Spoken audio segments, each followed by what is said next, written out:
دوستو، آج کے دور میں جب کبھی بھی فلسطین کا ذکر آتا ہے تو لوگ اپنے اپنے حساب سے دنیا کے الگ الگ مسلم دیشوں پر انگلیاں اٹھانا شروع کر دیتے ہیں۔ کوئی کہتا ہے کہ ایران تو اسرائیل سے مقابلہ کرنا چاہتا ہے مگر باقی مسلم دیش اس کا ساتھ ہی نہیں دیتے ہیں، جبکہ کچھ کہتے ہیں کہ یہ ڈرامہ ہے، ایران تو خود ملا ہوا ہے۔ وہیں کچھ لوگ سعودیہ عربیہ، UAE اور اس طرح کے ایسے سارے ہی عرب دیشوں کو نشانے پر لیتے ہیں کہ جو پچھلے کچھ وقت سے اپنی اکنامک گروتھ کے لیے اسرائیل کی مخالفت کرنا تو دور بلکہ اس سے رشتے بنا چکے ہیں یا پھر رشتے بنانے کے لیے بے تاب بیٹھے ہیں۔ وہیں کچھ لوگ مڈل ایسٹ کے سب سے طاقتور مسلم دیش ترکی کے بھی ڈبل اسٹینڈرڈ پر انگلیاں اٹھاتے ہیں اور کہتے ہیں کہ اس کے دانت دکھانے کے کچھ اور، چبانے کے کچھ اور ہیں۔ مگر دوستو، آج کے دور میں فلسطین اور باقی مسلم دیشوں کا پورا معاملہ اوپر سے ہم لوگوں کو جیسا نظر آتا ہے یہ بالکل ویسا ہے ہی نہیں۔ اگر آپ لوگ فلسطین کے پچھلے 60 سے 70 سال کے اتہاس پر نظر ڈالیں گے تو یقینی طور پر آپ لوگوں کا دماغ پوری طریقے سے گھوم جائے گا، آپ لوگوں کا منہ کھلا کا کھلا رہ جائے گا،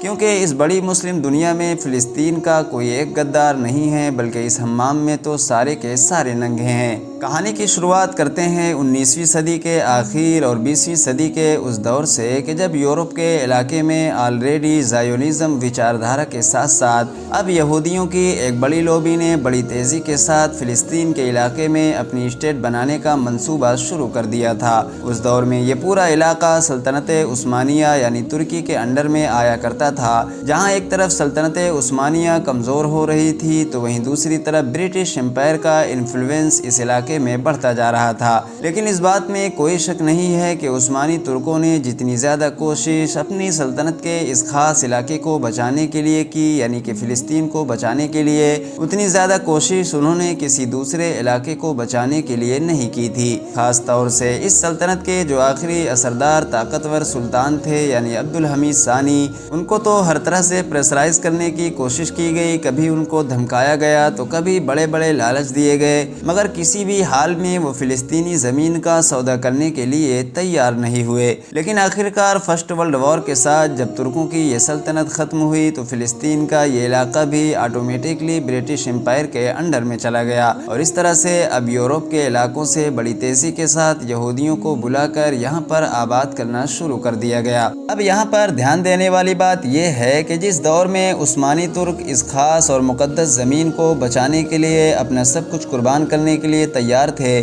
اسی دور میں مسلم دنیا کی جو دو بڑی طاقتیں ہیں یعنی کہ عرب اور ایران، یہ دونوں ہی ویسٹرن کیمپ میں تھے۔ ایران تو اسی لیے کیونکہ وہ انڈائریکٹلی ویسٹرن پاور کے اشارے پر ہی چلتا تھا، جبکہ عرب کے شریف مکہ کو تو آلریڈی برٹش امپائر کی طرف سے لالچ دے ہی دیا گیا تھا کہ اگر تم اوٹومن امپائر سے غداری کرتے ہو، ان کو توڑنے میں، ان کو ختم کرنے میں ہماری مدد کرتے ہو تو تم کو ایک بڑی عرب ریاست دی جائے گی، جس میں صرف آج کا سعودیہ عربیہ نہیں بلکہ عراق، سیریا، فلسطین کا یہ پورا علاقہ، جارڈن، یمن، یعنی کہ جو پورا کا پورا عرب ہی ہوگا۔ تو اب ظاہر ہے اگر ایسی سلطنت کو حاصل کرنا تھا تو ان کا دھیان فلسطین پر کیا ہی جاتا، وہ تو لارنس آف عربیہ جیسے جاسوسوں کے ساتھ مل کر عثمانی ترکوں کے ہی ٹکڑے کرنے میں لگے ہوئے تھے۔ چلیے دوستو، اب ڈائریکٹ آتے ہیں 1948 پر، جب سیکنڈ ورلڈ وار بھی ختم ہو چکی تھی اور برٹن اور امریکہ کی مدد سے فائنلی اسرائیل کو بنانے کا اعلان کر دیا گیا۔ عربوں کے بالکل سینے پر ایک یہودی اسٹیٹ کا اعلان ہونا تھا کہ مانو ان کے تو ہوش ہی اڑ گئے، کیونکہ انہوں نے تو کبھی سوچا بھی نہیں تھا کہ ویسٹرن طاقتیں ان کے ساتھ ایسا بھی کر سکتی ہیں۔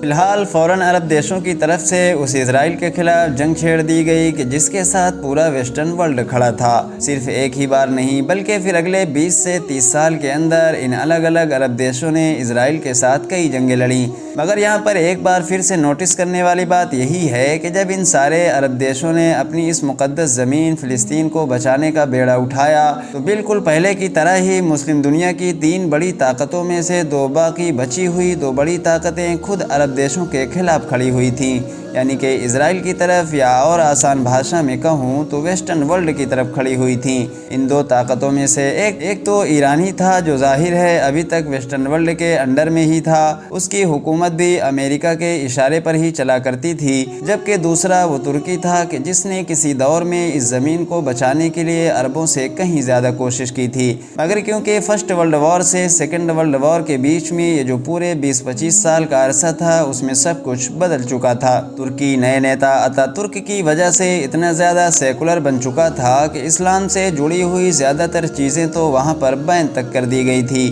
ایون 1948 میں جب اسرائیل کو بنانے کا اعلان کیا گیا تو ترکی ہی دنیا کا وہ پہلا دیش تھا کہ جس نے اس کو ایک دیش کے طور پر ریکگنائز کیا تھا۔ دوستو، اب ہم آتے ہیں 1979 یعنی سال 1979 پر، کہ جب ایران میں ایک بڑا بدلاؤ ہوا اور کرانتی کے ذریعے سے اس حکومت کو ہی اکھاڑ کر پھینک دیا گیا کہ جو لمبے وقت سے امریکہ کے انڈر میں چلا کرتی تھی، یعنی اس کو امریکہ سے ہی کنٹرول کیا جاتا تھا۔ سیکولر ایران کو ایک مسلم دیش میں بدل دیا گیا، شریعہ لاء قائم کیا گیا اور آیت اللہ روح اللہ خمینی بنے اس دیش کے پہلے سپریم لیڈر، مگر ساتھ ہی انہوں نے اس فلسطینین قوس کو یعنی کہ فلسطین کی اس آزادی کی مہم کو بھی اپنے ہاتھوں میں لیا کہ جس کو آلریڈی عرب دیش چھوڑ چکے تھے۔ تو ترکوں اور عربوں کے بعد اب یہ معاملہ ایران کے پاس آیا، اور تب سے لے کر آج تک لگاتار کہ جب 40 سال کا عرصہ گزر چکا ہے، ایران ہی اس پوری مہم کو لیڈ کر رہا ہے۔ مگر قسمت کا ستم دیکھیے کہ پچھلی دو بار کی طرح ہی اس بار بھی فلسطین کے اس میٹر پر مسلم دنیا کی 3 بڑی اور اہم طاقتوں میں سے 2 طاقتیں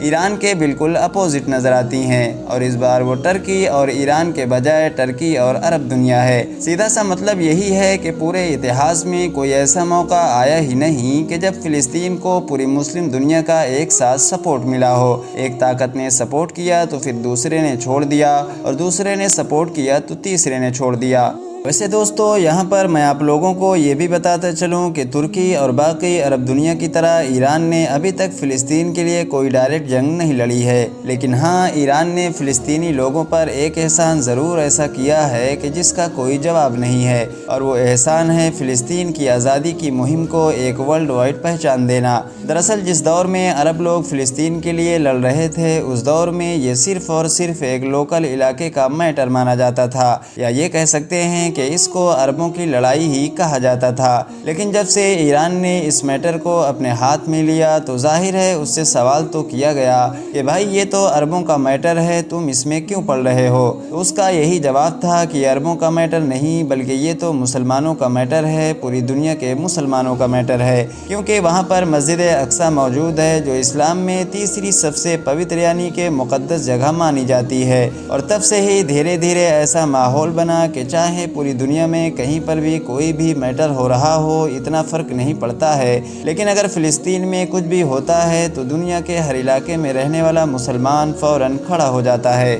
اپنے اسی مشن کو ہی آگے بڑھانے کے لیے اس دور میں پہلے سپریم لیڈر آیت اللہ روح اللہ خمینی نے رمضان کے آخری جمعہ کہ جس کو ہم الوداع کے نام سے جانتے ہیں، اس دن قدس ڈے منانے کا بھی اعلان کیا تھا۔ تب سے اب جب بھی رمضان کا آخری جمعہ آتا ہے تو پوری دنیا کے مسلمان اس کو قدس ڈے کے طور پر مناتے ہیں۔ دوستو، آپ کو کیا لگتا ہے کہ اگر واقعی کبھی ایسا ہوتا کہ مسلم دنیا کی یہ تینوں ہی بڑی ریجنل پاور فلسطین کو لے کر ایک پلیٹ فارم پر کھڑی ہو جاتی، تب بھی کیا ایسے ہی حالات ہوتے جیسے آج ہیں، یا پھر فلسطین کی تصویر کچھ اور نظر آتی؟ کمنٹ باکس میں اپنی قیمتی رائے دے کر ہمیں ضرور بتائیں۔ باقی اگر یہ ویڈیو انفارمیٹیو لگی ہو تو لائک کرنے کے ساتھ ساتھ دوستوں کے ساتھ بھی ضرور شیئر کریں، اور ایسے ہی ویڈیوز آگے بھی دیکھنے کے لیے ہمارے چینل کو سبسکرائب کرنے کے ساتھ ساتھ بیل آئیکن کو بھی ضرور پریس کر دیں۔